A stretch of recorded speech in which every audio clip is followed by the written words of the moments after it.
Les 5 émotions qui laissent entrer des énergies négatives dans nos vies personnelles et professionnelles. Comment se débarrasser de ces 5 émotions-là? Les athlètes de la réussite. Je vais vous demander de partager cette vidéo avec beaucoup d'amour parce que ça va aider de nombreuses personnes. Il y a des gens qui ont besoin de ces vidéos. Partagez au maximum dans 10, dans 20 groupes, c'est important. Vous allez comprendre dans cette vidéo pourquoi vous n'êtes pas parfois aligné spirituellement. Pourquoi vous n'arrivez pas à évoluer. Pourquoi vous êtes avec des personnes toxiques. Pourquoi vous vivez des situations difficiles. Et je vais aussi vous dire comment vous débarrasser de tout ça. La première émotion qui nous détruit, qui est toxique pour nous, c'est la peur.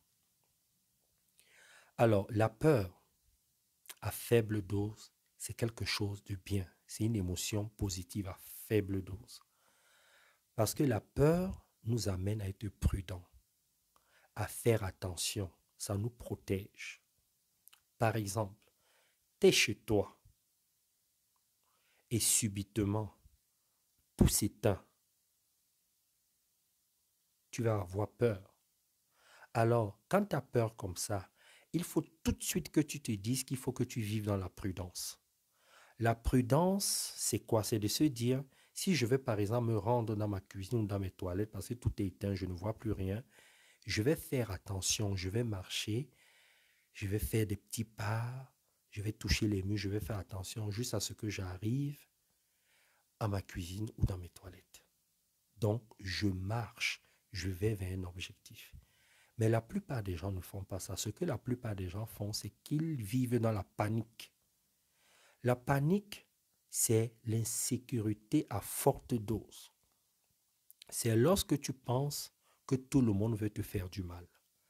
C'est lorsque tu deviens parano. C'est lorsque tu as constamment peur que les gens pensent des choses de toi. Et quand tu vis dans la panique, tu n'es plus dans des énergies positives. Ce que tu fais plutôt, c'est que tu cherches à te protéger au maximum et tu commences à créer des conflits, des guerres partout.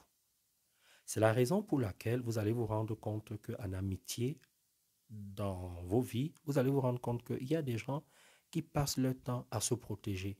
On ne sait même pas contre quoi ces gens se protègent parce que dans leur tête, ces gens vivent dans la panique. Il faut faire très attention à cela. Alors, comment faire pour sortir de la panique? Il faut arrêter de consommer tout ce qui vous angoisse, tout ce qui est violent, tout ce qui vous stresse. Par exemple, certains films. Arrêtez de regarder certains débats à la télé ou certains débats dans les réseaux sociaux où on insulte les uns, où les uns et les autres s'insultent, où les gens ne sont pas civilisés, où les gens entretiennent et fabriquent des injures, de la peur, des mauvaises énergies. Arrêtez d'écouter certaines chansons aussi. C'est tout cela qui vous amène à entretenir la panique. Ok, les athlètes, parce qu'à cause de la panique, les pays entrent en guerre, les familles se déchirent, les amis ne s'entendent plus et les couples qui s'aiment se détestent. La deuxième émotion, c'est la jalousie. Alors, on vit dans une société dans laquelle on a des envies, on a des désirs. Et il est important de faire très attention à ces désirs. Parce que généralement, quand on veut quelque chose, si on l'obtient tout de suite, on est bien. Mais quand on ne l'obtient pas, on devient une autre personne. Surtout lorsque l'autre a ce qu'on recherche encore. Ça peut être simplement que tu as envie d'avoir la paix intérieure et l'autre a la paix intérieure et tu jalouses cette personne pour ça. Tu aimes les cheveux de l'autre, tu aimerais avoir les mêmes cheveux, tu aimerais avoir le même couple, tu aimerais gagner autant que l'autre. Et l'autre l'a et toi tu ne l'as pas. Et ça te met dans un second état où tu commences à envier l'autre, à parler mal de l'autre, à dire que l'autre a de la chance. Tout ça, ce sont des symptômes qui prouvent que tu es jaloux ou que tu es jalouse. Alors quand c'est comme ça, pour ne pas tomber dans la jalousie, une fois que tu as identifié ces symptômes, assieds-toi dans un endroit au calme, prends une feuille et un stylo et commence à noter de façon saine tes talents, ton potentiel, les capacités que tu as et ce que tu as déjà. Et fais à partir de ça. Il n'y a que toi qui peux valoriser ton talent, ton potentiel. Personne d'autre ne peut faire cela à ta place. Commence par ce que tu as déjà. Les autres peuvent être des modèles, mais n'envie pas ces personnes-là parce que tu es unique. La preuve, chacun a ses empreintes. C'est très important d'avoir ce type de pensée, ce type de mindset et cette démarche-là. À cause de la jalousie, les familles se sont éclatées. Les familles sont entrées en guerre. Les États sont entrés en guerre. La jalousie est nocive. La troisième émotion, c'est la colère. Alors, la colère, c'est comme la peur. À faible dose, c'est une émotion positive. C'est la partie de toi qui va te permettre de dire non à l'autre, qui va te permettre de poser des limites pour que l'autre ne franchisse pas la ligne rouge. Et c'est aussi la partie de toi qui va te permettre de respecter tes propres engagements. Alors, maintenant, il est très important de comprendre que parmi nous, il y a des gens qui ont besoin d'une forte dose de respect. Il y a des gens qui sont trop attachés à leurs valeurs, à leur façon à eux de voir la vie. Et ça, c'est très risqué quand tu vis dans une société. Parce que dans une société, il faut que tu comprennes que tu n'es pas seul. Et c'est comme ça qu'il est important de penser. Il faut que tu te dises que pour que je gère ma colère, pour que je la maîtrise, pour que je la contrôle, je dois me dire qu'il faut que j'apprenne à prendre de la hauteur. Comment tu vas prendre de la hauteur?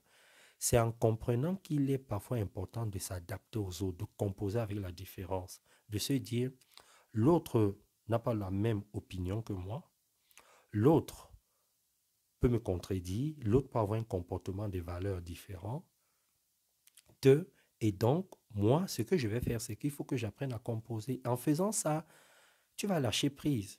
Tu sauras comment être souple. C'est très important de le faire, ça va t'aider. N'oublie pas que quand tu vis constamment dans la colère, tu finis par être frustré. Et quand tu es frustré, ce qui se passe, c'est que tu finis par vivre dans la rage.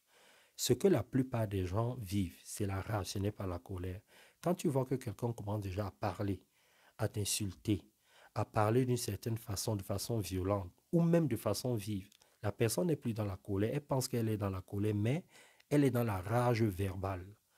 Il y a aussi la rage physique, c'est lorsque tu commences à passer à l'action, tu frappes ta femme, tu frappes ton mari, tes enfants, tu casses tout, ça c'est la rage, ce n'est plus la colère. Ok, les athlètes. La quatrième émotion, c'est la peine.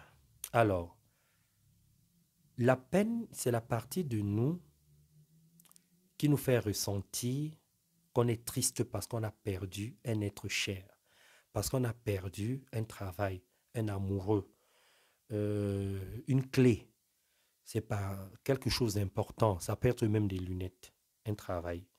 Alors, quand on perd des choses, il est important d'être triste, mais à faible dose.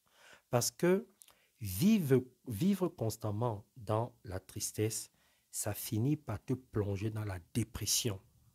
Il y a des gens qui vivent tellement dans la tristesse que ces personnes sont constamment dépressives. Et faites très attention quand vous commencez à vivre dans la tristesse, parce que la dépression peut devenir de la dépression chronique. Et à cause de la tristesse, les gens sont déçus. Les gens se renferment sur eux-mêmes. Ils ne veulent plus côtoyer les autres. Donc, il faut sortir. Il faut fréquenter des gens qui sont positifs, qui ne sont pas pessimistes. Sors, danse, fais des choses. La vie est merveilleuse.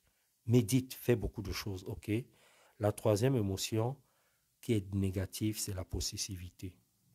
Alors, on pense que les autres sont nos objets. On veut posséder les autres. On pense que quand on est amoureux, l'autre est notre propriété, que nos enfants sont nos propriétés. C'est une erreur. Soyons attachés aux choses, mais ne soyons pas esclaves de ces choses. Nous sommes esclaves de nos maisons, de nos travails, de notre argent en banque, de nos amoureux. Il ne faut pas faire ça. Il faut se détacher. Il faut vivre dans l'amour. L'amour est inconditionnel. J'aime, mais si je perds, ce n'est pas grave. Je prends de la hauteur parce que c'est un être spirituel. Laissez-moi les commentaires. Bisous.